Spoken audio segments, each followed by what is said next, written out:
Governor గారి ప్రసంగంలో చెప్పారు అధ్యక్ష, గతంలో విధ్వంసం జరిగింది, ఇప్పుడు మేము సుపరిపాలన అందిస్తున్నాము అని చెప్పారు అధ్యక్ష.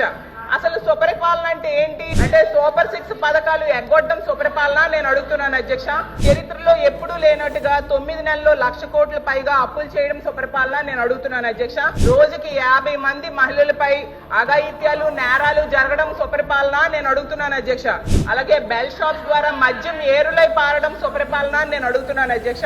అలాగే మెగా డిఎస్సి పై తొలి సంతకం పెట్టి 9 నెలలైనా కూడా అది పూర్తి చేయకపోవడం సుపరిపాలన నేను అడుగుతున్నాను అధ్యక్ష. అలాగే ఉద్యోగులకు డిఏ పిఆర్సి ఐఆర్ ఇవ్వకపోవడం సుపరిపాలన నేను అడుగుతున్నాను అధ్యక్ష.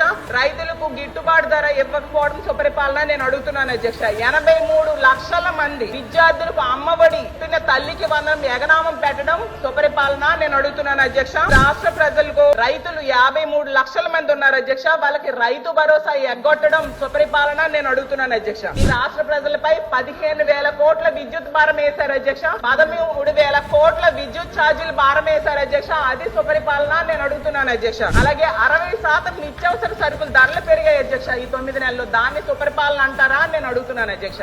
అలాగే మహిళలు సగం మంది ఉన్నాం అధ్యక్ష, మహిళలకు ఇచ్చిన హామీలు ఏ ఒక్కటి కూడా అమలు చేయకపోవడం సుపరిపాలన నేను అడుగుతున్నాను అధ్యక్ష. ప్రత్యేక హోదా సాధించే అవకాశం ఉండి కూడా సాధించకపోవడం సుపరిపాలన నేను అడుగుతున్నాను అధ్యక్ష. కేంద్రం దగ్గర రాజీ పడడం సుపరిపాలన నేను అడుగుతున్నాను అధ్యక్ష. ఇంత దారుణంగా ప్రజలను ఇబ్బందులు పెట్టి మోసం చేస్తూ తమ పరిపాలన సుపరిపాలన అని చెప్పుకోవడం ఎంతవరకు సమంజసమని ఫైనల్ గా నేను అడుగుతున్నాను అధ్యక్ష.